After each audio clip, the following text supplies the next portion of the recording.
This week I'm sharing a note investing strategy that made my accountant do a double take. Kind of like that, double take. Stay tuned for practical steps to maximize your returns with minimal hassle, and it's going to be drawn from my 30 years in the game.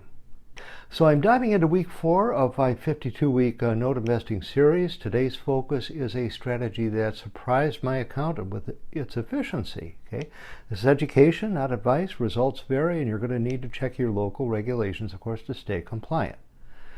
Note investing, if you're new to this, is buying loans at a discount to earn steady income or flip for a profit. My focus happens to be seller finance notes. These are loans where a seller, like a homeowner, finances a buyer's property purchase. These notes are simpler for beginners than bank notes, which bank notes carry more risk and complexity. Okay, seller finance notes are simpler, generally speaking. In 2025, with federal rates hovering around 5-6%, seller finance notes are plentiful. There's plenty of them out there. The strategy I'm sharing today is about leveraging partial purchases to boost returns. It's a method I've used since 1998, and it's still effective. So let's break it down into 3 steps. So step 1 is you want to understand partial purchases. Now, a partial purchase is buying a portion of a note's payment stream. You're not buying the entire loan, you're just buying a portion of it. You pay the note holder for a lump sum, say for 60 months of payments, while they retain the rest of the payments at the end of the 60 payments. Okay, this reduces your upfront risk and cost. The note holder gets cash now, and you get higher yields on your investment. It's a win-win if this is done right. For example, a $50,000 note with 8% interest with 120 months left, say, you buy 60 months of payments for $25,000, let's say, your yield could hit 12 to 15% depending on the deal. Results are going to vary. Step 2 is you want to source quality notes. Sourcing is everything, right? Start with note holder lists from trusted providers. For $200, $300 or thereabouts, you can get 1,000 names with details like loan balance and property type. Send direct mail out with simple phrasing. Okay, for example, your message should be very simple. Interested in selling part of your note? I can connect you with buyers. Boom, there's the message. In my experience, these lists outperform online platforms, which often lack detailed data. I like to stick to tailored lists.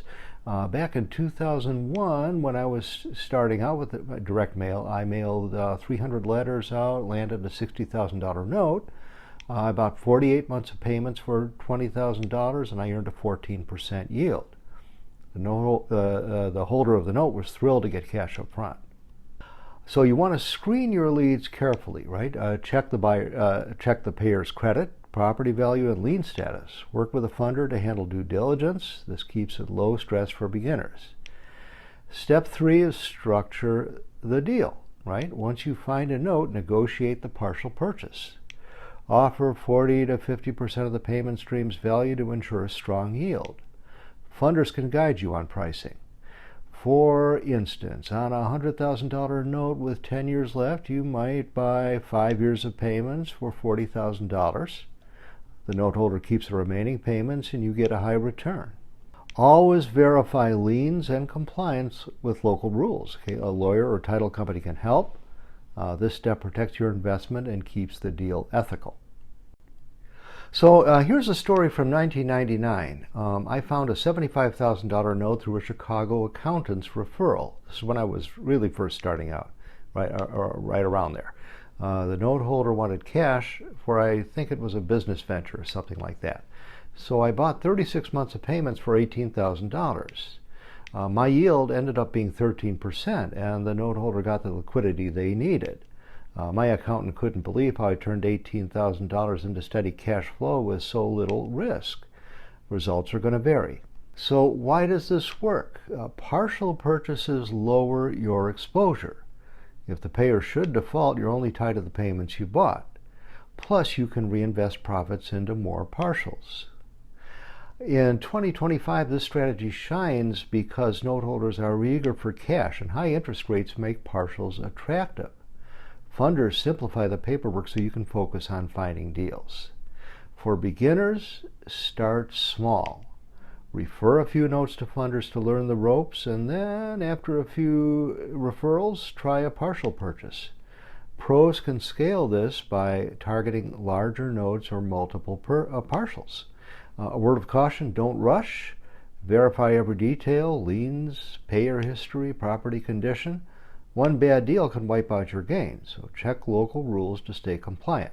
It takes effort to source and screen notes, okay? But with discipline, it's a low-risk way to build cash flow and flip for profit.